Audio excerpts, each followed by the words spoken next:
expansion, basically. And then you can't get the gas, but it's a little bit safer. And so that may be what he's planning on doing there. So both players just macroing up at this point. Anytime does have that third base secured now. He's got the pylon wall down. So he's going to be in a good position here. Let's see, that building is almost... No, he is building a comsat station right next to it, so he's definitely going to do mining from behind, I guess. Which is interesting. You'd think he would want more gas, but it is going to be obviously easier to protect in that situation. So I guess he just wants the more minerals at this point. And anytime getting an Arbiter Tribunal down. Protoss Arbiter Tribunal. So going for quick Arbiters seems to be the trend of the day. A lot of Protoss players are doing that, going for quick Arbiters, even 2-base Arbiters. We've seen a lot of 2-base Arbiters lately against Terran. So obviously this is, he's gotten his 3rd base. He's getting his 4th up and running as well, it looks like, at the top left area. And C is probably just going to try and push out and take a 4th of his own. We'll call that expansion at the bottom. We'll call that a base, even though it's kind of a weird... It's kind of like part of his main in a way also. But, yeah, see, there's anytime setting up another expansion up there, so he's just going to try and be a macro fiend while he gets his Arbiters going and just try and out-macro C at this point. Since, I mean, at this point it would be really hard for him to get into C's base, because he's got that one door. He's got one door that protects basically all of his bases if it's from a ground assault there. Although he is going to have some recall at some point, so he may be able to make a sort of a backdoor ground assault, I guess, dropping in the back. Oh, no! Oh, the mine goes off. Almost kills that Dragoon, and again, being a little bit careless, not having his observers in the right place there.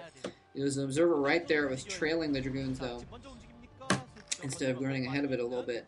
And, yeah, so that's what C is doing. He's setting up kind of a long line. If you tier your base like that, basically, then your tanks, the tanks by your natural expansion, are going to protect that, and you can't engage those tanks without falling into the range of the tanks that are more than to the north. And at the same time, if you're trying to attack to the north, you can't engage those tanks without falling into the range of the tanks that are on the south. So that's kind of one of the advantages of having a line like that.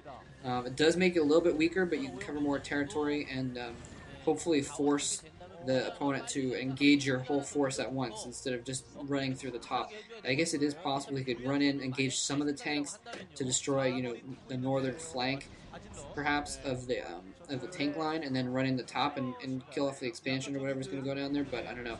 Looks like we have C moving out with a dropship with a couple tanks in it. He may be trying to do a little bit of a drop behind the lines or something like that. It's going right into Anytime's main, actually, and if he can drop, if he can drop behind that, if that expansion, Anytime is not killed off that neutral building, so that one siege tank is going to be able to completely stop mining at this location. He does have a shuttle. I didn't know if he had a shuttle or not, so he does have a shuttle. He's going to be able to drop some zealots on and kill off that tank pretty easily. Is he going to kill the... he almost kills the dropship. Looks like one hit left. 17 hit points. Oh, the Dragoons are right there. Take it out, take it out, take it out. One more shot. There it goes down. Nicely done. Chasing that dropship down by Anytime. So that dropship will not be able to pester him again for a little bit longer. But Anytime, wow, look at that. Nice little line of zealots with an arbiter running alongside of it. And that is just it. I mean, it can be so effective. Have speed zealots run in with an arbiter as well. If there's not enough turrets around, or if they aren't on top of their game and they don't comsat, your zealots can get right on top of the enemy tanks before the tanks can do any good about it. And I mean, that's basically, you want the tanks to at least get a shot off on those zealots before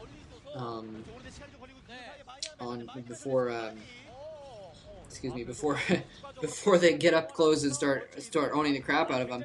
It looks like some nice harassment going down. Now, C really needed to do this kind of harassment earlier, though. He's let Anytime just build up. I mean, he did that little dropship thing. That was cute.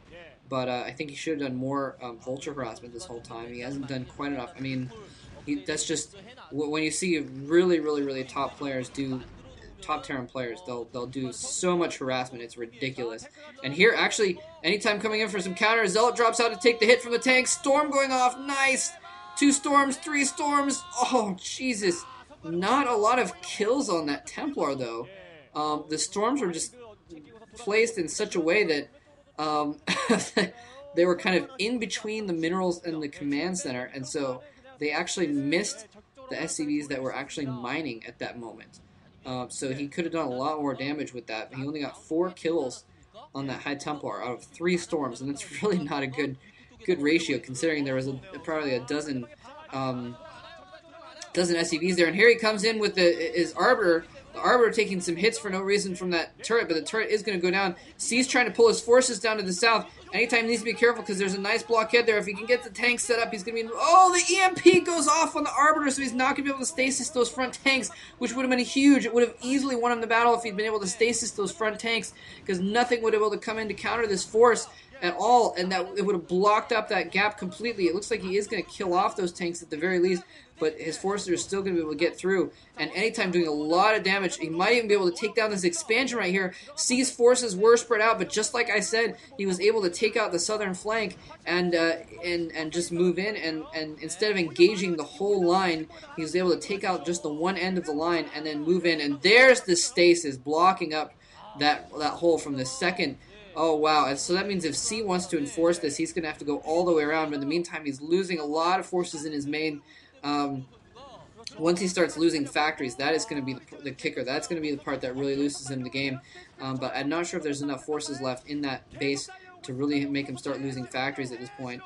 He hasn't killed any command centers either, so this could be bad. Oh, what a bunch of zealots going in, and there's no vultures. All the vultures in the north, so he might not get in. But no, the combination of the tank fire with the mines obliterates the zealots before they even get to the tanks, so that could have been catastrophic for C. He almost lost a lot of forces there, but managed to lose none at all. That was beautifully done by C.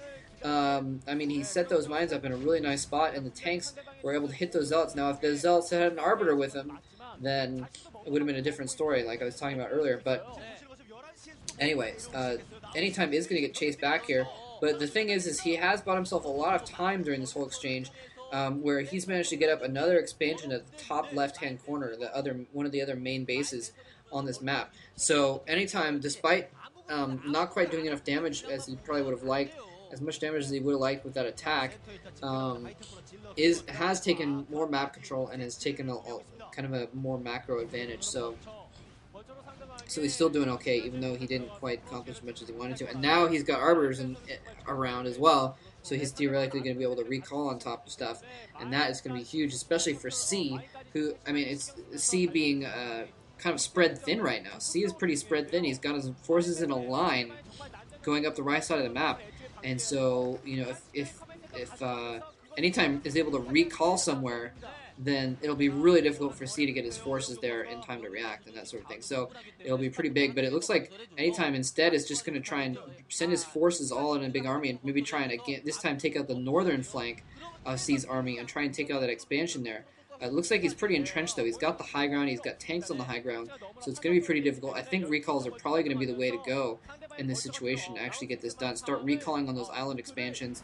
And again, C's troops are just so spread out. It'll be tough for him to actually get up his own ramp in order to get in there and do any damage. His main is pretty much recall-proof at this point. He's got turrets, he's got tanks, he's got mines everywhere, and that is, I have to say, that is one of the beautiful things to see in this game, is to see our recall go down on top of mines and the entire force blow up.